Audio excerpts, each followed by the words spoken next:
Okay, welcome back to some more fun with math. In this video I wanted to talk about a concept called special quadratics. So special quadratics, I like to think of them the same way you would think of, say, Halloween. In today's society, when we think about Halloween, Halloween is what? Halloween is the holiday where your kids dress up as fun characters and they go out and they go trick-or-treating to get candy. Okay. I know my son last year had fun. He dressed up as a pirate and he went out as a captain pirate and collected lots and lots of candy, and seeing as last year he was 5 years old, it was really special because he really started to understand the concept of trick-or-treating, Halloween, and how it all kind of works. So it was kind of fun. So where am I going with this? Well, special forms of quadratics essentially are equations that can be solved using your quadratic rules. However, when you first glance at them, they don't appear to be quadratic. Okay? In other words, they are like my child who is dressed up and looking like a pirate instead of looking like his normal kooky little self. So what we're going to look at is a couple different types of special quadratics that can be solved using some of the different quadratic rules that we have set in place, and how you would approach said equations to get answers. The first type that I wanted to look at was called power of 4. Power of 4 equations are very simple. They are an equation that essentially goes power of 4, power of 2, 0. So if you look, I have power of 4, power of 2, and then nothing, 0.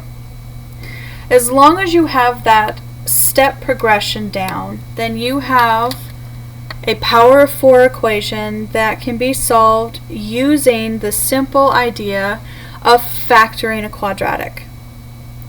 Now, most of these power of 4 equations will be easily factorable. They're not going to be tough and crazy. They will be very easy to essentially go directly into a factored form. And the way we do that is we first have to look at our first term, and we ask ourselves, how can I break my first term evenly?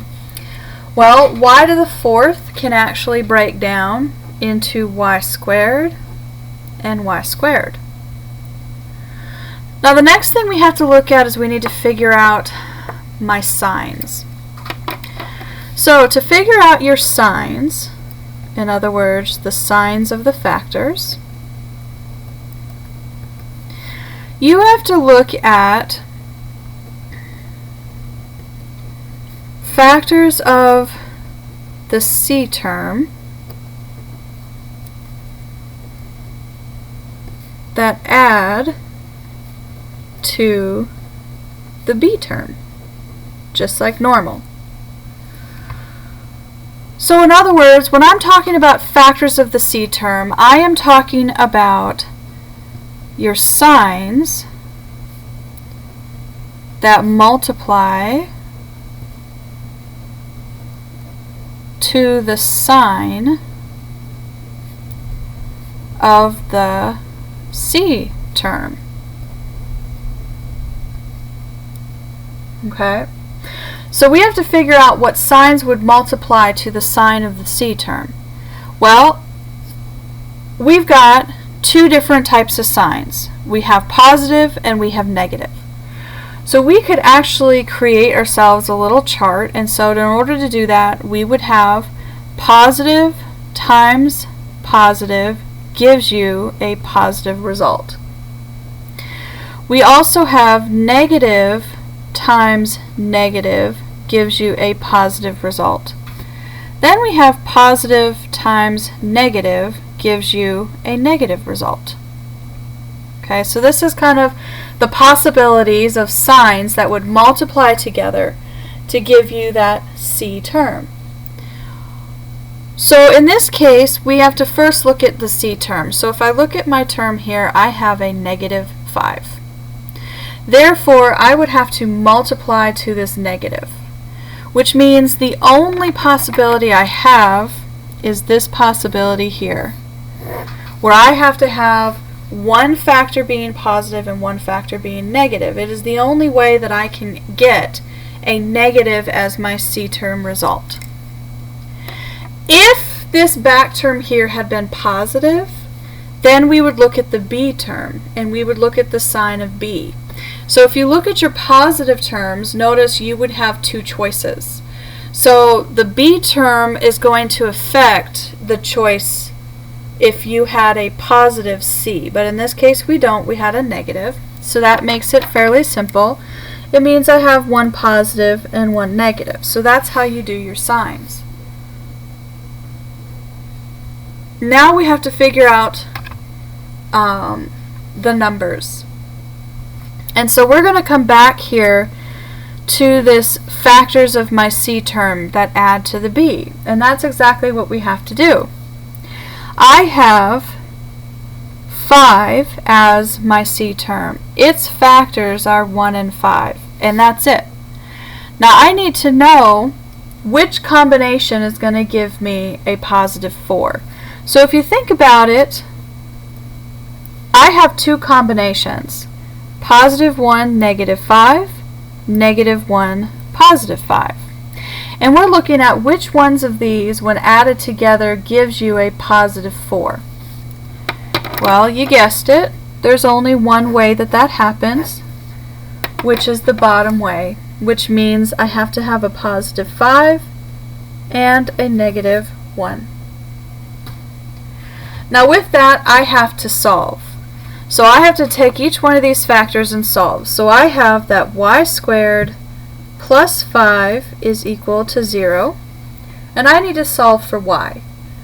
So in this case, I'm going to subtract 5, so I have that y squared is equal to a negative 5. Now I need to take the square root because I need to know what my single y value is. So y is going to be plus or minus the square root of negative 5. This negative has to pull out as my I term. So in this case, I have that y is going to be plus or minus the square root of 5i. Okay. Or we could write it as plus or minus I square roots of 5. But then I have to also do the other one. So I also have to solve that y squared minus 1 equals 0. So this means that y squared is equal to 1. So y is equal to plus or minus the square root of 1, which we know to be plus or minus 1. So when I'm looking at my solutions here, I should have 4 of them. So I have that y is equal to plus or minus square root of 5i and plus or minus 1. Now, 1, 2, 3, 4, I've got 4 solutions. How did I know that I needed 4 solutions? Because I started with a power of 4. And so this is a power of 4 equation, and notice it was solved using the quadratic definition of factoring.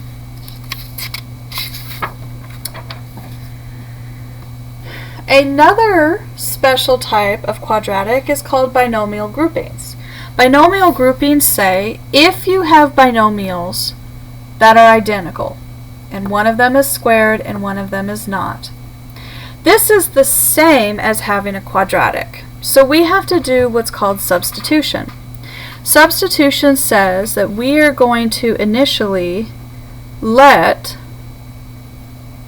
u equal x squared minus 13.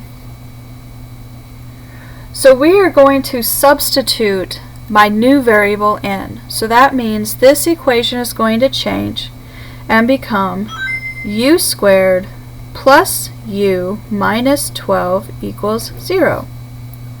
Notice this is a much easier quadratic to look at than the first, so we're going to solve this one down. Again, it's a fairly simple solve because everything, my a and b terms both have coefficients of 1. We can easily factor it. So again, we can set up our factor. U squared is going to break into u and u. My c term is negative, so that's 1 positive, 1 negative. And then I need factors of 12 that give me a 1. So when I'm looking at my 12, I'm looking at 1 and 12, 2 and 6, 3 and 4. Now when I'm looking at these, I have to have 1 positive, 1 negative. So if I look at 1 and 12, there is nothing I can do there that's going to cause that to give me 1 positive 1 as a result, so that doesn't work. When I look at 2 and 6, well, 6 minus 2 is 4, and 2 minus 6 is negative 4. That doesn't work. So this means my only choice has to be the last two. And I have to know which combination gives me a positive 1. Well, obviously, negative 3, positive 4 will give me a positive 1. So, positive 4, negative 3, I've set my factors. Set them each equal to 0, so u plus 4 equals 0, and u minus 3 equals 0. And in this case, I have u equals negative 4, and I have u equals 3. Now, I want you to pay close attention because this is the mistake that usually gets made. This is not the stopping point. Notice when we look at this, my variable here is u. If you look at the equation we started with, my variable in that equation is actually x. All I've managed to do is solve for u. I have not actually solved my equation. Instead, what I have to do is I have to substitute back. Well, to do that says I have to come back up here to my let statement. And in this course, I let x squared minus 13 equal my u value. So here, I now have to substitute back, is kind of what it's called. So I have that negative 4 is equal to x squared minus 13, and that 3 is equal to x squared minus 13. So we have to solve both of these to actually find out what x equals. So I have to add my 13, so to move it over in this direction, says to add. So I have negative 4 plus 13 means that 9 equals x squared. I need to take the square root of both sides. So this is plus or minus the square root of 9 equals x. So I have plus or minus 3 giving me x. On the other side, again, I have to take this and I need to move it. To move it says I have to add. 3 plus 13 gives me 16 equals x squared. Take the square root, and I have plus or minus the square root of 16 gives me x. Square root of 16 is 4, so I have plus or minus 4 gives me x. Okay. So here are my two answers. Now I want to caution you, it just happened to work out that the answers I found for u are very similar to the answers I found down here for x. That is not generally the case. That does not happen every time. It just happens to be this problem. A lot of the time, or most of the time, whatever answers you found for u are completely different from the ones you find from x. So do make sure that you do not get in the habit of stating your u values and then just simply slapping plus or minus on them. That's not how it works. You do need to resolve once you substitute back.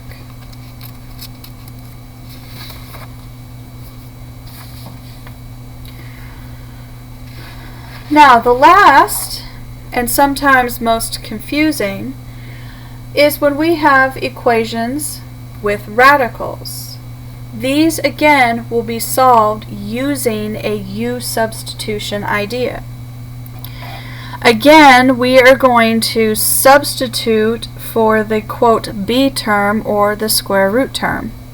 But we are going to totally ignore the coefficients. So we have to start off by saying, let u equal the square root of x. And if that's the case, then we know that u squared equals x. The reason we have to do both is because we want to change both variables here over to the u substitution parts. So this is going to become 2u squared minus 9u plus 4 equals 0.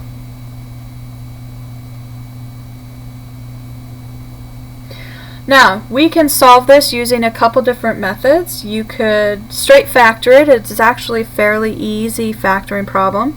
You could also use the AC bottoms up method. Either one of those will give you what you need to do.